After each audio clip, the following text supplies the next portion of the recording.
Сәлем, бұл екінші пайдалы контент. Қош көрдік. Бүгін сіздерге таңдау жайлы айтамын. Яғни біз әрдайым жаңағыдай оңай емес, қиын жолды таңдап қоя беретініміз жайлы өмірімдегі бір мысалмен сіздермен бөлсем. Негізі Алла тағала бізге әртүрлі таңдаулар береді. Өмірге келген кезде біздің туылған шағымыз бен өлетін шағымыз, сосын кедей бай болып туылатынымыз ғана жазылған. Ал қалған нәрсенің барлығын біз таңдауымызға болады. Тіптен сіз кедей болып туылсаңыз да бай болуға, байлықты таңдауға құқығыңыз бар. Яғни жоқ та ондай нәрсе. Сіз кедей болып туылдыңыз, кедей болып өлесіз деген нәрсе жоқ. Әрдайым өмірді өзгертуге болады. Енді қараңыз. Менде мынандай нәрсе болды. Балам мен 1,5 жаста. Мен енді контенттерім барлығы да өзім өмірімнен алынатын болған екен, өз өмірімді айтамын. Себебі басқа біреудің тағдырын талқылап отырғым келмейді. Сол бір мысал арқылы сіздер де өздеріңізде жаңағы өмірлеріңізде болып жатқан ситуацияларды бақыласаңыздар болады. Енді менде мынандай ситуация болды. Мен балам 1,5 жаста. И соответственно ол не істейді, емеді, тістейді, и мен омырауым жаңағы өте қатты жара болып кетеді. Уже ол есейген сайын емізу де қиындай береді да. Сонымен түнде ұйқы жоқ, 2-3 рет оянады, түнде дұрыс ұйқы жоқ, күндізде тыныштық жоқ деген секілді. Сосын мен оны жаңағыдай омыраудан шығарғым келеді. Былай айтқанда емжектен шығарғым келеді. Сөйтіп, мен не істеймін? Дробный шығару әдісін қолданамын. Яғни жаңағы мен егерде азанда, обедте, түсте, кешке, түнде емізетін болсам, мен дробный уақыт, яғни бірінші азанғы уақытты алып тастадым. Бірінші 1 апта бойы өте оңай өтті. Одан кейін екінші обедті, одан кейін түскісін, сосын кешкісін алдым. Оның барлығына общий менде 1 айдан аса уақыт өтті. Енді ең қиын нәрсе түнгісі болды. Мен үшін өте қиын нәрсе түнгісі болды. Қалғандары оңай болды, себебі үйде сіңлім болғандықтан оған тастап кетіп жүрдім. Жаңағы мені көрмесе, мен жаңағы емшек сұрамайды. Сонымен мен оны тастап кете бердім. И ол жаңағы енді түнде баратын де жоқ болғаннан кейін, түнде уже үйге қайтатын болғаннан кейін, үйде жүру керек болғаннан кейін, соответственно түнде ол түнімен ем шығады. Сонымен мен не істедім? Бірінші күні егер мен ұйықтасам қасында, мен кәдімгі ұйқымды жеңе алмаймын. Содан кейін мен емізіп қоя бердім да. Сосын ұйықтамай жаңағы таңғы 4-ке дейін отырып, прям сол оянғанға дейін отырып, сол оянған кезде жұбатып, сосын оны ұйықтатып, уже енді түнгінің де дробный нелері бар ғой. Мысалы, ол сағат 1-де ем мүмкін, 3-те, 4-те, 6-да да, мысалға. Мен соның сағат 4-ке дейінгі уақытын мен жұбаттым. Бірінші күні ұйықтамай. Оңай жолы осы болды да маған. Ол қиын жолы емес, қиын жол сіздерге айтамын. Ол ешқандай да балаға, ешқандай жаңағы зияны тимейтін ең оңай жол, дробный способ деп аталады да. Сосын бірінші күні жаңағы мен енді түнімен ұйықтамадым ғой. Сонымен бірінші күн ұйықтамаған кейін, екінші күн уже менде әл болмады. Әл болмағанда негізі екінші күні де уже сұрамай, сәл сөйтіп нетті да, бірақ сәл жұбатсам арғара ұйықтап кететін еді. Мен ұйқымды қимай қайта емізіп жібердім. И сол нәрсе менде бірнеше рет қайталанды. Бір күн бойы ұйықтамай нетем, қарап, емізбей сөйтем, көндірем, басқа күні емізіп жіберем. Солай болды. 2 күн ұйықтамай қарап, жаңағы жұбатам, ал басқа күні емізіп жіберем. Солай кәдімгі өте ұзақ уақыт жалғасып кетті да. И мен бір күні шаршадым. Если честно, андай түнде енді ұйықтамайсың, түнімен ұйқың бұзылады. Күндіз тем более ұйықтамайсың, мысалға ше, түнде тыныш ұйықтағың келеді да. Түнде ұйқың тыныш болғанын қалаймын мен өзім. Сонымен мен не істедім? Күйеуім отпускке шығам деген. Күйеуімнің отпускысын күттім. Отпускке шықты ол, бірақ шыққан кезінде мен жалқауланып тағы да ұйықтап қала бердім.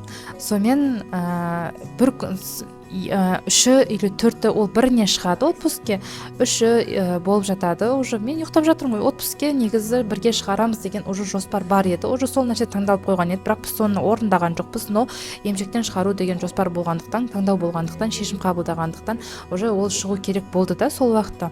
Сонымен біріне отпускке шығады, бірі шығармаймын, екі шығармаймын, үш шығармаймын, ұйқымды жеңе алмаймын, былай айтқанда жалқаулығымды жеңе алмадым. Сөйтіп бір күні ол ауырады, температура жетеді, қызуы шығады. И соответственно температура жеткен бала жапса береді. Сөйтеді да бір күні тура сол күннің ертесіне аузына стоматит шығып кетеді. Ол стоматит маған жұғады. Сонымен мен оны емізе алмай қаламын. Біріншіден стоматит оның тамақ жеуіне өте қатты кедергілер жасады. Себебі жаңағы стоматит кезінде ауыз ашиды ғой. Ол тамақ жей алмаса хотя бы ему керекті. Ал мен емізе алмаймын, себебі маған жұқ кеткен, маған больно болып жатады. Кәдімгі стоматитпен ауырған адамдар біледі негізі ол не екенін. Кәдімгі терінің қабығы ашылып тұрады. И менің омырауым былай айтқанда ашады. И мен ол жаңағы нәрсеге шыдай алмадым. Соответственно, мен емізген жоқпын. Емізбей қойдым. Сонымен ол тамақ жемейді, тамақ жей алмайды, жылайды күні бойы. Сөйтіп үйтеміз, бүйтеміз, су береміз, әйтеуір үйтіп бүйтіп кішкене болсын жұбатамыз. Сосын түнде еметін еді ғой. Түнде де ембейді, түнде одан бетер жылайды, енді жұбата алмай әбден қиналдық. Қиын жол осы болды. Представляете, мен үшін негізі оңай жол бар еді да, жаңағы мен үшін оңай безопасный жол бар еді. Мен оны таңдамадым да, мен қиын жолды таңдадым. Бірақ Алла Тағаладан сұрап қойдым ғой, мен емшектен шығарайыншы деп сұрап қойдым. Ол дұға қабыл болды, мә саған короче болды да. Сол үшін де сіздерге айтқым келеді. В общем, түбінде мен балам шықты емшектен, қиналыс жолмен шықтық. Біз басында оңай жолмен бастап келгенмен сол кезде менде кәдімгідей басымнан инсайт тепті. Неге біз адам болып өмірі қиын жолды таңдай береміз? Не себепті біз жеңіл өмір сүргіміз келмейді деген секілді бір ой болды да кәдімгі. И мен сол нәрсемен сіздермен қатты бөліскім келді. Сіздерде де сондай бір таңдау келген кезде оңай нәрсе таңдаңыздар. Тіптен біз бүйтіп қарасаңыздар, өздеріңізді егер бақылай алсаңыздар, негізінде кішкене бір проработка, анау жасап жүретін болған кезде адам уже өзін бақылай бастайды, өзінің әрекетін, өзінің энергиясын, өзінің сезімін, өзінің сөйлеген сөздерін кәдімгідей бақылай бастайды, өзімен болып жатқан нәрсені өзін сезе бастайды да, былай айтқанда. И сондай моментте сіз уже түсіне бастайсыз, так, мен неге қиналып жатырмын деп. Мысалға қараңызшы, например, сіз қонақ күтесіз да, например, сізге келер көмекші ешкім жоқ. Мысалы да, көмектесем деген адамдардың бәрі келе алмай қалды дейік. Бірақ сіз қонақ күту керексіз. Соответственно, сіздің дайындайтын нәрселеріңіз өте көп. Сатып алғыңыз келмейді, өзіңіздің қолдан жасағыңыз келеді. Бір қиналыс па. Одан кейін жаңағы негізі қолдан жасайтын нәрсенің барлығында алдын ала заморозить етіп дайындап қоюға да болады негізінде. Сол кезде біз қиналмай оңай дастархан жасаймыз. Бірақ біз қиналуымыз керек, е? Сол секілді көмекші жалдауға болады ондай уақытта, жаңағыда посудомоечный жалдауға болады. Я адам көбінесе өзін емес ақшаны таңдап кетеді, ақшаны өзінен биік жоғары қойып кетеді. Ол басқа тема, мен оны кейін басқа нелерде ашатын боламын. Просто мен сіздерге айтқым келеді, әрдайым оңай жол бар. Просто біз қиын жол таңдап қоя береміз. Сол таңдаған кезде таңдаулар, бірінші дұға жасаған кезде міндетті түрде абай болыңыздар. Міндетті түрде дұға жасағаннан кейін барып, әр іс әрекеттеріңізге жаңағыдай жауапкершілікпен қараңыздар. Әр дұға жасаған дұғаларыңыздың өзіне жауапкершілікпен қараңыздар. Себебі дұға жасалғаннан кейін ол қабылданады. Қабылданған дұғаға сіз уже дайын болу керексіз. Түсіндіңіз ғой, оны алуға, оны қабылдауға, яғни мынандай секілді ғой. Например, бір адам азаннан кешке дейін жұмыс істейді. Например, да, бір айлыққа жұмыс істейді. 100 мың айлыққа, 150 мың айлыққа, біздің Шымкентте это нормальный айлықша. Шок болсаңыздар да айтайын. Сондай айлыққа жұмыс істейді да, и ол бай болғысы келеді. Ал байлар көбінесе мимен не кылады ғой, жұмыс істейді ғой, мимен жұмыс істеген екен, олар сондықтан бай. Ал жаңағы азынан кешке дейін жүрген адамның ол мимен емес, ол физически жұмыс істейді. Ол физикалық түрде қиналып ойлайды, мен көп жұмыс істеп жатырмын, неге мен байымай жатырмын деп ше.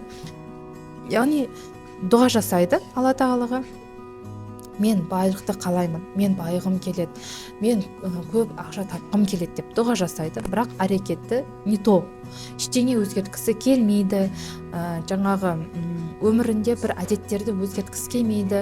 Яғни ол оған дейін өсек айтып жүруі мүмкін, ол біреулерді ғайбаттап жүруі мүмкін, ол жаңағы өзінің жұмысына күпірлік танып жүруі мүмкін.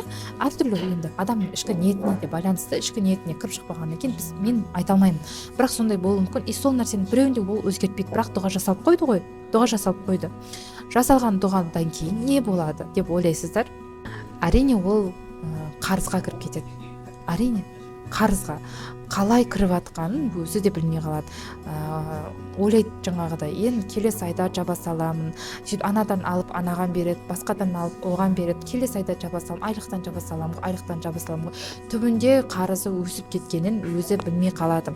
Қарызы өсіп, уже ешкім ақша бермейтін ешкім қалмағаннан кейін, уже жаңағы барлығы өзінің қарызын сұрағаннан кейін, уже жаңағы қарызға төлейтін ақша табылмағаннан кейін, ол не істей бастайды? Ол ойлана бастайды, ол іздене бастайды, ол оқи бастайды, ол білім ала бастайды, иә? Сондай болады ғой барлығында, дұрыс па?